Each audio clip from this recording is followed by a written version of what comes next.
Why is Monet at a slave plantation? Jalen Noble was a walking red flag, okay? Monet McMichael posted this video. There's so much power in silence. Like, sometimes it's just okay to shut the fuck up. Hi, welcome back to my channel. My name is Rihanna, if this is your first time here. I want to talk about something that's been on my mind for a minute. I hope I can express myself in a concise way, so this video is not 43 million minutes. Today, I wanted to make a video about parasocial relationships and how the internet in general is such a wicked place. And I'm saying that, but I just mostly want to focus on influence culture and how it's so detrimental to both parties, whether it's you, the influencer, or the people watching it. I've been thinking about this for a minute, and I feel like I guess might as well just make a video about it, you know? Influencing in general, bro, the Netflix documentary in a couple years is gonna go crazy. Before we even go further, let's define what a parasocial relationship is. Parasocial relationships are one-sided relationships where one person extends emotional energy, interest, and time, and the other party, the persona, is completely unaware of the other's existence. In my head, parasocial relationships, I think of like celebrities and like athletes, and because of the fact that their work, it touches so many people, I can understand how it can like bring a lot of like positive emotions towards people. My first experience of like parasocial relationships was in 2009 when Michael Jackson died. Like, I knew he was like a global icon. I knew he was like amazing and like his music touched a lot of people, but seeing it on the news when they announced his death and like people crying,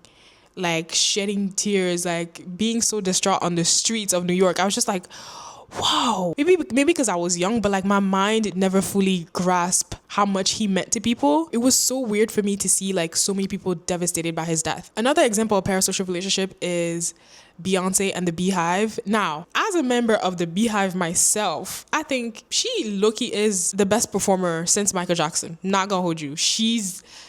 Nobody does what she does, like the type of production she puts on, like, but it's so fascinating to see fans follow her on tour. Like, let's say like, oh, Beyonce's going on tour, we're also going on tour, buying plane tickets, hotels, like investing so much of their time, money, energy into an artist that doesn't know them personally. I think that is so fascinating to me. Hey, whatever makes you happy. If you like it, I love it. Anyway, I wanted to give these examples because at the end of the day, there still is a gap between these celebrities and like us, the consumers. Like, we don't necessarily have so much access to them. Like, Beyonce doesn't even do interviews no more. Like, like there still is like a level of like, you're not accessible to me. And so I made this video because the problem arises when there is no gap, right? So in the influencing culture, influencers share so much of their lives online, and it's almost as like 2 to 3 posts a day, and Instagram stories, like you see them so often that they are reachable in a way. Not reachable, what's the word that I'm looking for? I'm gonna use Monet McMichael as an example because she's like one of the first one that I've seen the whole parasocial relationship timeline go from very good to very bad very quickly in a span of like 2-3 years. It was literally insane. Disclaimer, I love her down. This is not to bash her or her family or anything like that, but I just wanted to use her as an example just to get my point across. So if you don't know who Monet is like this beauty influencer. She is from the East Coast. She grew up in Jersey. When it comes to like social media, everybody always does the same thing, but how could you be different? And she was different. She was that breath of fresh air that came onto the scene, and people really, really resonated with her content. She was making like get ready with me's or whatever the girls be doing. I think people really liked it because she was just a normal girl. She was making videos in her mom's house in South Jersey, and it felt like the girl next door, right? And so people wanted her to win. I believe what set her apart from other people is the regular influencers. You know, the influencers are in LA drinking matcha, going to Pilates, doing the regular stuff. And she was not doing that. She was going to school. She was trying to graduate. She was living life with her family. And it felt like, oh, this is different. This is different than come with me to get a matcha latte. You know what I mean? And I think just in general, her authenticity just grew her following. And it was really nice to notice that growth. There was a shift that happened. In my personal opinion, I think the internet loves to build somebody up and just tear them down. I think that's the arc of the internet. Me personally, I go on the internet because I want to scroll, watch a funny video, and then log out and then go about my day. But I think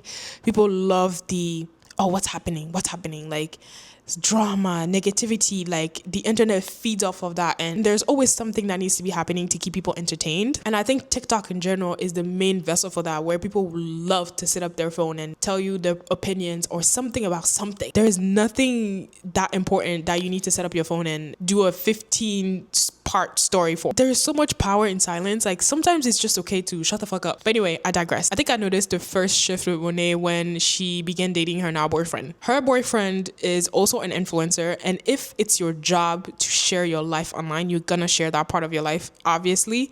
I know some people can draw those boundaries, but if both of you have the same job, it makes sense to kind of like work together. I don't know. In my head, that's how I'm thinking, right? And obviously her content would change. He would pop in here and there, and so people just, I don't know what it is, if it's like bitterness or whatever, but the comments under her videos were becoming nastier and nastier, and I was just like, what's happening? Like how it was very confusing to me, because I didn't know what was happening. I literally didn't know what was happening. But anyway, as she grew, her content changed. She became more successful. Obviously, she bought a house, she bought a car. The normal things you do when you become successful.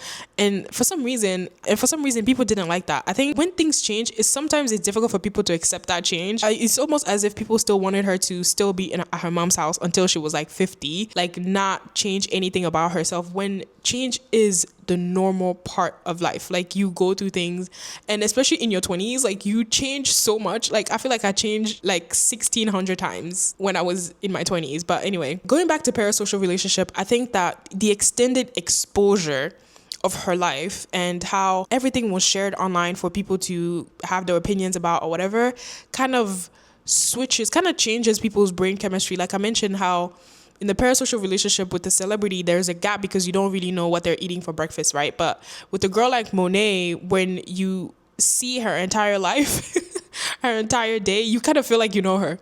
And I completely understand that extended exposure to a media figure triggers the release of oxytocin, the hormone responsible for trust, safety, and social bonding, despite the absence of a real two-way dialogue. And I think that's what happened to a lot of people, where it's like her life being exposed so much on the internet made people think like, oh, this is my homegirl. Like I can be friends with her. Like she responds to my comment. Like this is my friend. And so when she does something that I don't like, maybe it's get a man that I wouldn't date or whatever, or get a house that I wouldn't buy, it's kind of like, why would you do that? At the end of the day, it's hard for people to conceptualize that you don't know the people that are on the other side of your screen. They don't know you. Just because, you've seen a lot of their lives doesn't mean that's their entire lives. You know what I mean? Going back to her dating her boyfriend, I think it was really interesting to me that people were so confident to express that this man was not good for her, as if she doesn't have a family around, as if she doesn't have her entire support system to go to for advice. It was very, very mind-boggling to me. I'm going to wrap up with this. I think depending on the type of person that you are, you have to know yourself. You have to know yourself in a way where it's like, if you believe that your actions could be dictated by people on the internet, it's nice to do a little audit of yourself, a little audit check, and just see how you feel internally, right? Because sometimes you might just need to take a step back. I think it's completely human to feel negative emotions, jealousy, or whatever towards other people, especially on the internet. Like we're on the internet all day. Like we're going to compare ourselves. But I think when you miss that mark of like, wait, let me check with myself, see how I feel, and why am I feeling this way? Why is this person making me feel this way? It's always good to take a step back. Sometimes you just need to lock your phone and put it down and go for a walk.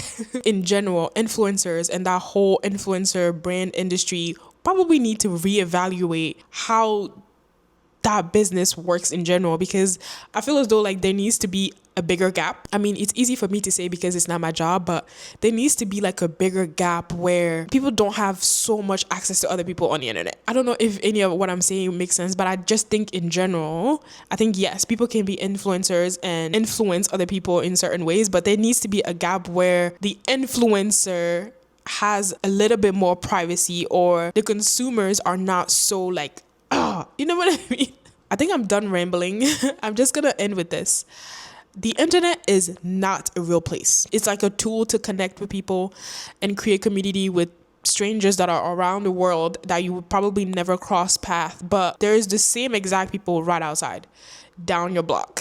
So you can connect with the human anything. It's not gonna be makeup or it's not gonna be hair, but you can connect on literally anything. Thank you for coming to my TED Talk. Let me know your thoughts in the comments below, and I'll see you in the next video. Bye. If I was president of the United States, I would turn off the internet once a week, every Saturday. The whole day without internet. Everybody needs to step outside. For people to feel so entitled and the audacity to comment the nastiest thing under people's posts because you think you know them is parasocial as fuck. Let's go touch some grass immediately.